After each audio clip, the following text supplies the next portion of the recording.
اللهم إنا نحمدك ونستعينك ونستغفرك ونستهديك ونؤمن بك ونتوكل عليك ونثني عليك الخير كله.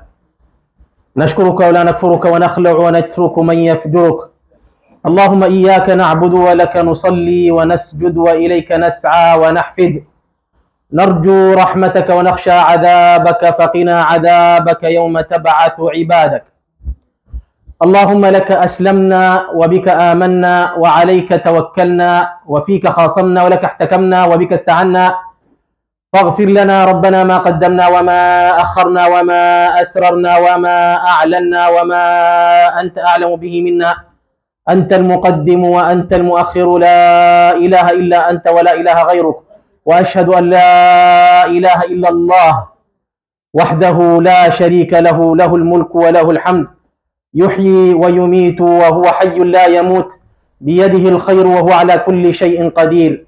هو الأول والآخر والظاهر والباطن وهو بكل شيء عليم. وأشهد أن نبينا ورسولنا وعظيمنا وقدوتنا وحبيبنا محمد رسول الله. اللهم صل وسلم وبارك على سيدنا محمد وعلى آله وصحبه أجمعين. اللهم احنا على سنته وتوفنا على ملته واحشرنا في زمرته وادخلنا الجنة تحت لوائه. اللهم أوردنا حوضه واشملنا بشفاعة واجزه خير ما جزيت نبيا عن أمته. أما بعد، يقول الله عز وجل: يا أيها الذين آمنوا لا تتبعوا خطوات الشيطان إنه لكم عدو مبين. Allah Azza wa Jal in Surah An-Nur says, "Oh, you who believe, يا أيها الذين آمنوا, do not follow the footsteps of shaitan. He is indeed your enemy." Also in Surah Al-Baqarah, وَلَا تَتَّبِعُوا خُطُوَاتِ الشَّيْطَانِ. Do not follow the footsteps of shaitan. He is your enemy. How can someone follow his enemy? And what are these footsteps? Inshallah, I will also relate this to a story in Tafsir ibn Kathir. Shaitan will not come to you from the first instance, tell you, fall into kufr, disbelieve in Allah Azza wa Jal. You believe in Allah, you came to the masjid because you want Jannah, you're afraid of fire. He will not come. This is not his plan. Shaitan will not tell you drink alcohol immediately. No. He will not tell you commit zina, fall into this sexual relationship straight away. No. He has a plan, a long-term plan. Step by step, he takes you to this. He will not tell you cheat or lie about your tax immediately. No. He will tazyin, he will decorate this. He has, like I said, a long-term plan, patience, and takes you step by step. That's the footsteps of shaitan that we should not follow. And let's see now in this story how shaitan has taken someone who was abid, a worshipper, devoted to praying 30 years. He did not sin at all. How he took him from that state down to alcohol, to kill, until to kufr, to disbelieve in Allah Azza wa Jal. In the tafsir of كمثل الشيطان إذ قال الإنسان اكفر فلما كفر قال إني بريء منك إني أخاف الله رب العالمين. In this tafsir of this ayah, Ibn Kathir brought up a story narrated by some Sahaba like Abdullah ibn Mas'ud about a worshipper of Bani Israel. It's in the time of Bani Israel. His name was Bursisa. He was devoted in a Sawma'a. It's like a silo or hermitage somewhere. They used to build monks just for worship. They would stay there. They would disengage even from any kind of dunya matters. So nobody disrupts them, nobody distracts them. 30 years just in his worship. And then the shaitan had a plan. There were three brothers of royal family. They had a sister and they were going out in expedition. So they said, who can we trust with our sister? We cannot trust anyone other than Bursisa. They came to him and he refused. He totally refused at the beginning, said, I have no time for this. I am devoted to my worship. No, he refused. But they insisted and they said she was going to be in a separate place, in a separate room. She will be there and you have your separate place. Then he agreed. The first step shaitan took him towards is that he would bring her food. He would put far away and go back to his worship. Sometime he left him on this sometime. The second, he said, how do you know this food reached to her? Maybe someone else came, took it. Knock on her door until she comes out. Make sure she gets the food.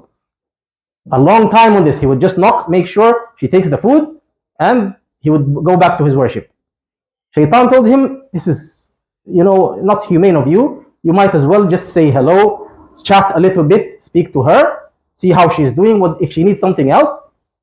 And knocking the door, chatting for some time on this. He would leave, he left him on this. This is called normalization. So things would be normal for him. At the beginning, he was shy, ashamed, he would not do something like this. But Shaitan would give some time until this becomes normal.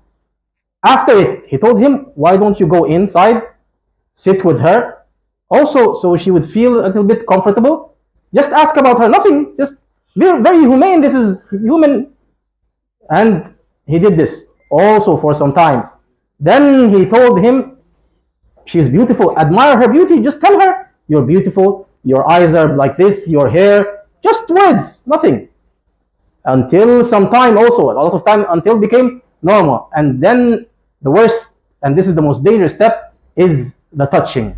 He told him, just hold her hand, let her feel your warmth, and until from a hand to a kiss, to until he fell into fornication, into zina with this woman, and she got pregnant. Now the shaitan told him, look at her, she's pregnant, her brothers are going to come back, your reputation, the deen, you are protecting the deen, what will people think of this deen when they know that you have done this? Why don't you just get rid of her, kill her, bury her, and when her brothers come back, tell them that she died, and from Allah Azza wa Jal, she just died, she passed away. And of course the shaitan is decorating that you are protecting the deen, you're not protecting yourself. You represent the religion, you represent good. If people see that you have done this, they will all leave religion, nobody will follow religion anymore. This is the decoration, and this is the footsteps. And he killed the woman, he buried her, and when the brothers came back, he told, before that, sorry, I forgot to forget that when he fell into zina, into fornication, the Shaitan told him, now you are done. Oh, just leave the worship now. Why don't you even enjoy with her some alcohol, drink, enjoy your time. Leave, you're already into sin. So why don't you just, go into more? And this is also something very that you should when we mention that, also remember to always return to Allah Azza wa Jal. Do not go further. And in the state of being drunk, he murdered her, and they came back, the brothers. He lied about that, but now the shaitan came to the three brothers with a dream to every one of them that, well, do you know what has happened to your sister? The monk told you that she died, she passed away. No, he killed her and he buried her in that place. In the morning, the three brothers, everyone told each other the dream. They said, no, this cannot be. We do not believe this. This is just a dream. This person is 30 years, we trust him. But the small brother insisted that he would go and dig up that place.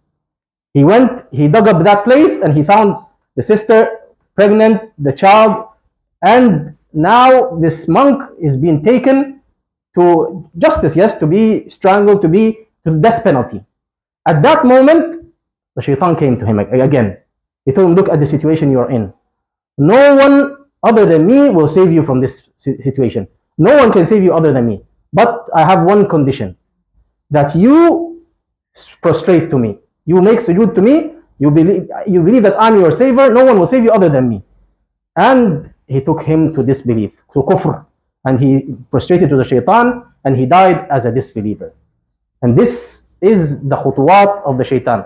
It not comes from the beginning to take you to this. And this is my strong advice to the youngsters, especially here in the West.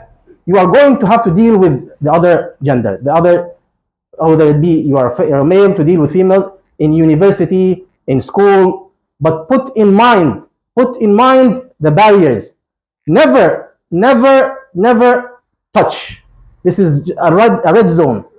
As long as you are talking, do not go to this zone of touching. Also, unfortunately, some people, they think that they're in a relationship, they're going to be married with this specific person, and they start speaking words like I love you, I like you, and this is not permissible until you have done your nikah, your marriage, then this is permissible. So this is also the khutuwat of shaitan. You're talking first, admiring, love you, until step by step, just like this same story we mentioned, he takes you step by step. And subhanallah, unfortunately, although this is yesterday I had a phone call, wallahi, of a brother, 56 minutes he fell into this. And subhanallah, with a Muslim. But why am I bringing this up? It's because 56 minutes, why do you think he phoned me? It's because 56 minutes he had sincere tawbah, sincere repenting to Allah Azza wa Jal. And this is the most important thing that we mentioned, that if you fall, if you make a mistake, always return to Allah Azza wa Jal and you find Allah Azza wa Jal forgiving. 56 minutes, wallahi, I was also shocked. I didn't even think this can happen, but I admired him, wallahi. At the end, I admired him and he wanted to correct his mistake. So this is my strong advice to all youngsters: do not follow the footsteps of shaitan. Draw your lines, know your it's like you're putting a flame. When you even go through these websites, the filthy websites, it's like you're putting a flame. You have, Allah Azza wa Jalla has created us with this instinct, but you do not ignite, put fire until heat it and make it until it's out of control. Do not follow the footsteps. يا أيها الذين آمنوا لا تتبعوا خطوات الشيطان إنه لكم عدو مبين. أقول قولي هذا وأستغفر الله لي ولكم فاستغفروه.